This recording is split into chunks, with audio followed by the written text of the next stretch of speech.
Bonjour à toutes et à tous, je suis sincèrement désolé de ne pas pouvoir être présent avec vous physiquement pour discuter de ces questions de justice sociale, d'inégalité face au changement climatique en ton contexte urbain. C'est la raison pour laquelle nous avons enregistré cette petite vidéo préalablement, mais je voulais vous dire que si vous aviez des questions suite à l'intervention, n'hésitez pas à me faire un petit message personnel, soit par email, soit sur les réseaux sociaux, et je m'efforcerai d'y répondre. Il est tout à fait important de rappeler à quel point le changement climatique, c'est aussi, et peut-être surtout, dirais-je, une problématique sociale. Il me semble qu'une erreur que nous avons commise, c'était pendant très longtemps de le présenter comme un problème qui était avant tout un problème d'environnement, qui allait avant tout affecter les écosystèmes. La réalité, c'est que la plupart des grands problèmes sociaux et politiques, ou en tout cas des grands enjeux politiques et sociaux qui vont traverser le XXIe siècle, ils vont être profondément transformés, tourneboulés par la question du changement climatique. Qu'on parle de questions de migration, qu'on parle de questions de justice sociale, qu'on parle de questions d'inégalité, de développement, de paix et de sécurité, et au-delà de questions de justice et d'équité, tous ces sujets vont être profondément traversés, transformés par la question du changement climatique. Et donc je crois que si nous voulons réussir les politiques de transition, il faut absolument positionner la question du changement climatique comme une question qui est avant tout une question sociale, parce que ce qui est en cause, évidemment, c'est la manière dont nous allons habiter la Terre, ce sont les conditions de vie sur Terre, et en particulier les conditions de vie des plus vulnérables, que ces plus vulnérables se trouvent au sein de nos sociétés ou dans les pays du Sud. Le changement climatique va exacerber les inégalités qui existent dans la société, et on peut dire que le climat agit en quelque sorte comme un révélateur de ces inégalités. Et ça se voit véritablement à tous les niveaux. D'abord, en ce qui concerne les impacts du changement climatique, on sait que les plus pauvres, généralement, vont être davantage touchés, affectés par ces impacts. Je donne ici un exemple qu'on donne souvent, c'est l'impact des vagues de chaleur. Dans nos villes, les vagues de chaleur, ce seront un des principaux impacts du changement climatique, et on sait que les plus pauvres sont bien davantage touchés que les plus riches par ces vagues de chaleur, parce qu'ils habitent généralement dans des logements plus petits, parce que ces logements sont généralement des logements moins bien isolés, et donc qui ont tendance à devenir des fours en été, en plus d'être des passoires énergétiques l'hiver, et aussi parce que les populations les plus pauvres ont moins souvent la possibilité de quitter leur logement, de partir en vacances, d'aller s'isoler quelques jours à la campagne, etc. etc. Et donc, très clairement, dans la manière dont cet impact du changement climatique va être perçu, va être ressenti, ce sont les pauvres qui vont être les plus directement touchés. Autre exemple ici sur un impact plus indirect du changement climatique, c'est la question des migrations. On imagine souvent que ceux qui vont devoir se déplacer en raison des impacts du changement climatique, ce sont en premier lieu les plus pauvres. En réalité, ce sont souvent les plus riches, les plus nantis qui vont se déplacer en premier lieu et qui vont pouvoir utiliser leur migration comme une stratégie d'adaptation face aux impacts du changement climatique. Véritablement, quel que soit le pays où on se trouve, quel que soit le type d'impact du changement climatique, qu'il s'agisse d'un impact brutal ou graduel, systématiquement, les plus pauvres, les plus vulnérables se trouvent souvent dans l'incapacité de migrer et donc sont contraints à une forme d'immobilité forcée, ce qui met parfois directement leur vie en danger. Par exemple, au moment de l'ouragan Katrina, qui a eu lieu maintenant il y a une vingtaine d'années dans la ville de la Nouvelle-Orléans en Louisiane, eh bien, on a fait évacuer toute la population avant l'ouragan, mais 15% de la population, c'est-à-dire à peu près 60 000 personnes, n'ont pas pu évacuer. Et s'ils n'ont pas pu évacuer, c'est parce qu'ils n'avaient pas reçu une information adéquate, c'est parce qu'ils ne possédaient pas de voiture et qu'on n'avait pas organisé d'évacuation collective, parce qu'ils n'avaient pas d'amis ou de famille dans l'État à proximité et que donc ils devaient payer un hôtel ou un motel et qu'ils n'avaient pas les moyens de le faire. C'est parce qu'ils estimaient qu'ils étaient trop pauvres, trop malades, qu'ils ne savaient pas où se diriger. Et donc on a vu que parce qu'ils étaient moins connectés, plus âgés, plus pauvres, moins informés, qu'ils n'avaient pas de voiture, ils se sont retrouvés coincés dans la ville de la Nouvelle-Orléans et ils ont subi de plein fouet l'inondation pendant 4 jours et 3 nuits et malheureusement 2000 d'entre eux y ont laissé la vie. Et donc on voit aussi au travers de cet exemple à quel point les plus pauvres, les plus vulnérables n'ont pas les moyens de déployer leur migration comme une stratégie d'adaptation ou même simplement pour se mettre à l'abri face à une catastrophe climatique.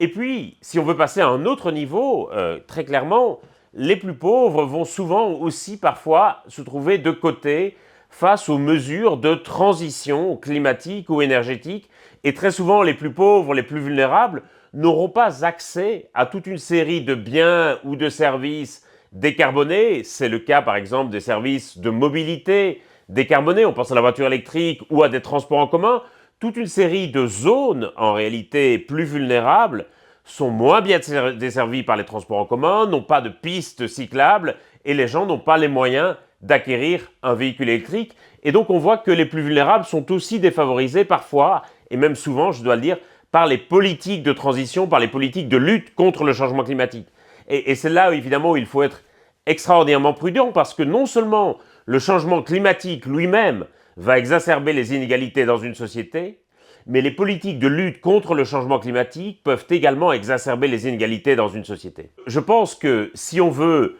réussir la question de l'adaptation, il faut avant tout penser l'adaptation à partir des publics qui sont les plus précaires. Le problème, c'est que souvent, les politiques d'adaptation sont pensées pour les publics les plus privilégiés, ou à réfléchir à la manière dont ils peuvent se protéger, s'adapter, mais s'ils font cela, d'une part, ça va accentuer les inégalités avec les publics plus précaires et plus pauvres, et ce dont les riches ne se rendent peut-être pas compte, c'est que eux aussi vont se trouver davantage vulnérables si les plus précaires ne sont pas pris en compte dans les politiques d'adaptation. Parce qu'un élément essentiel de la résilience d'une société face aux impacts du changement climatique, ça va être sa cohésion sociale. Et donc ça veut dire que dans une société très inégalitaire, où les individus sont très atomisés, très isolés les uns des autres, eh bien en réalité, cette société dans son ensemble va se trouver plus vulnérable aux impacts du changement climatique. Comme nous l'avons dit, le changement climatique va accentuer les inégalités dans une société, mais les inégalités dans une société vont également accentuer la vulnérabilité de cette société dans son ensemble face au changement climatique. C'est pour ça qu'il faut absolument partir des publics les plus précaires pour l'adaptation. C'est pour ça qu'il faut absolument concevoir l'adaptation comme une politique sociale, parce que si on ne le fait pas, eh bien on va très rapidement rentrer dans une spirale négative où les impacts du changement climatique vont accentuer les inégalités dans la société, inégalités qui elles-mêmes vont accentuer la vulnérabilité de la société tout entière. Et ça c'est fondamental parce que ça veut dire qu'il est aussi dans l'intérêt des plus riches de veiller à l'adaptation des plus précaires parce que ça permet aussi de renforcer leur adaptation, l'adaptation de la société tout entière. Et ça, c'est vraiment fondamental. Et c'est pour cela qu'une politique d'adaptation bien pensée et réussie doit partir des plus précaires. La justice sociale, c'est la condition sine qua non, non seulement de la résilience, mais aussi de la transition. De la résilience d'abord parce qu'un élément essentiel de cette résilience, c'est la cohésion sociale et même la cohésion territoriale si on prend la question de l'adaptation d'un pays. Et donc ça veut dire que si on a des publics qui se trouvent complètement délaissés par ces politiques d'adaptation, eh bien c'est la capacité d'adaptation de la société tout entière qui s'en trouve compromise. Et ça, c'est vraiment très très important de l'intégrer dans les politiques d'adaptation parce que souvent ces politiques sont conçues par et pour les publics qui sont déjà les plus privilégiés, qui réalisent leur vulnérabilité, leur exposition aux impacts du changement climatique. Or, les publics les plus vulnérables qui sont en première ligne ne réalisent pas toujours bien leur propre vulnérabilité. Donc c'est essentiel de vraiment partir des publics les plus précaires. C'est aussi, comme je le disais, une condition de la réussite de la transition. On parle souvent de ces questions de fin du monde versus fin du mois. On est souvent effectivement de plus en plus concerné par le fait que les politiques de transition doivent aussi être socialement justes. Il est important de réaliser que cette question de la justice sociale dans la transition, ce n'est pas seulement une question de considération pour les plus précaires, pour les plus pauvres, même si c'est aussi important, c'est aussi un critère d'efficacité de la transition. Si cette transition n'est pas équitable, elle ne pourra pas réussir. Et donc la nécessité de placer la justice sociale, l'équité au cœur des politiques de transition, ce n'est pas seulement une question de principe, une question de valeur morale, c'est aussi une question d'efficacité de la transition. Si on veut que la transition fonctionne, il faut qu'il y ait des solutions qui soient, je dirais, à portée de tous, qui soient adaptées à chacun. Sinon, ça va creuser un véritable fossé et ça va donner l'impression aux plus précaires que la transition est une affaire de riches, est une affaire de bourgeois qui voudraient régenter la vie des pauvres et ça va créer des fractures sociales au sein de la société qui vont compromettre la réussite de la transition.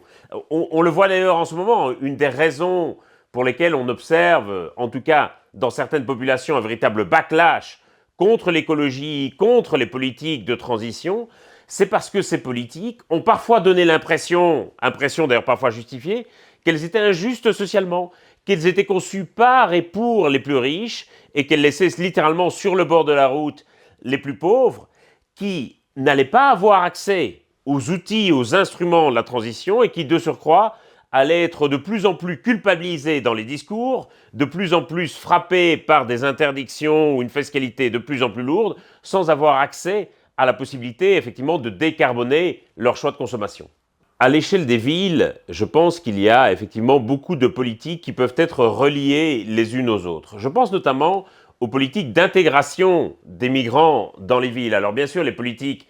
d'asile et d'immigration, c'est généralement du ressort des États, du ministère de l'Intérieur, mais la réalité, c'est que celles qui sont en première ligne pour gérer les questions d'accueil et d'intégration, ce sont les villes.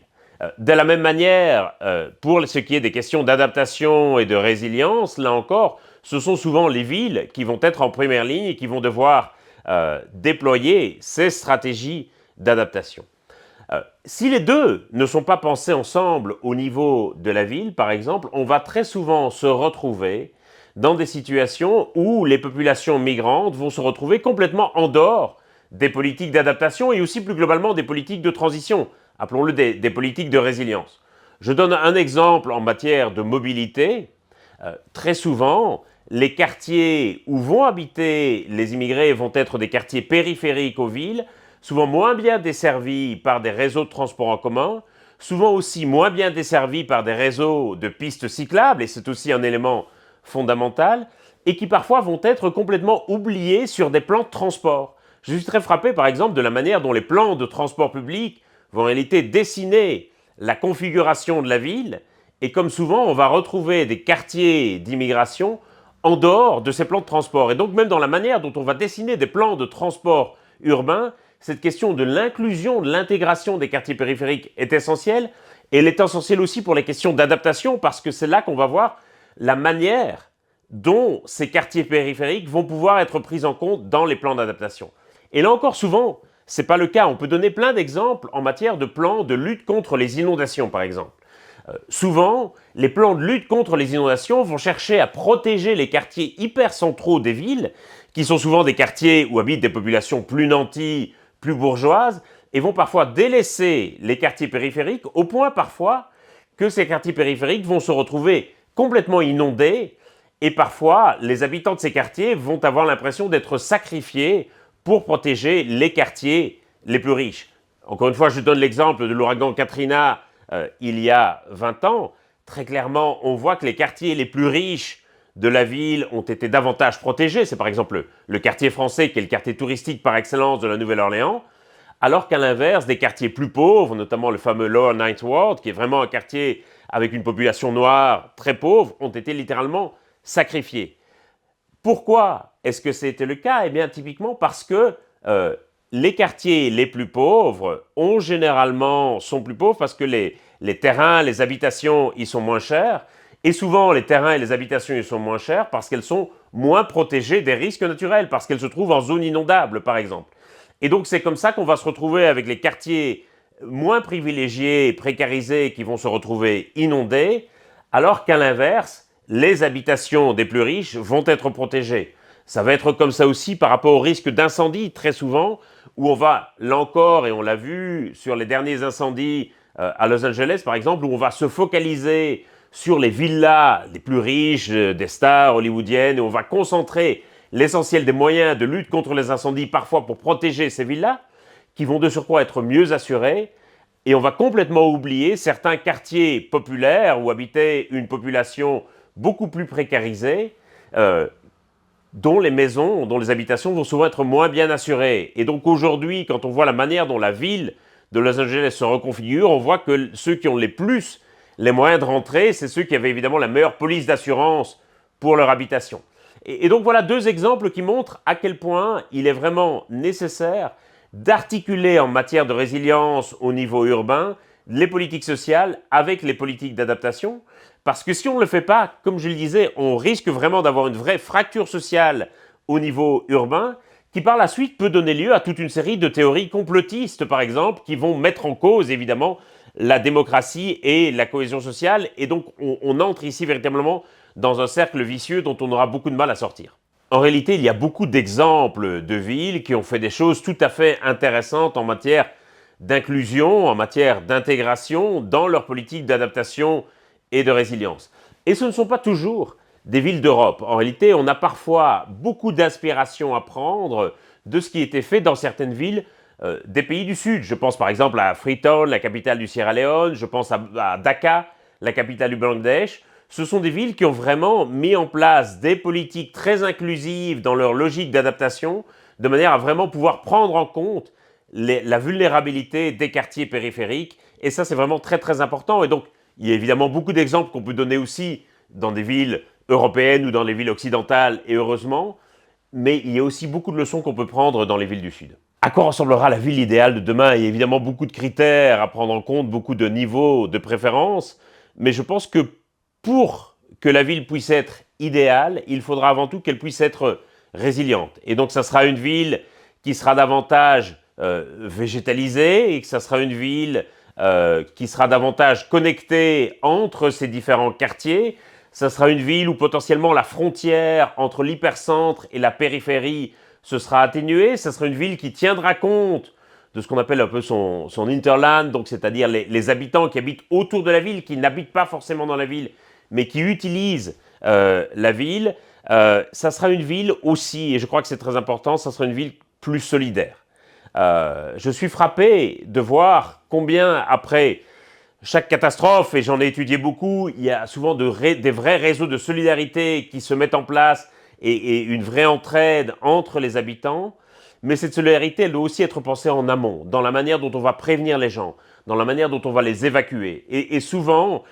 et malheureusement, l'exemple de Valence, encore en Espagne, est un témoignage de cela, il y a urgence à penser aussi la manière dont on va prévenir les habitants, dont on va les évacuer, et ça implique de considérer aussi ceux qui ont un moindre accès à l'information, aux réseaux sociaux, aux canaux de communication, et ça c'est vraiment très important. On voit bien aujourd'hui à quel point les politiques de transition ou d'adaptation sont souvent remises en question. On voit bien à quel point parfois on se perd en polémiques symboliques un peu inutiles et stériles,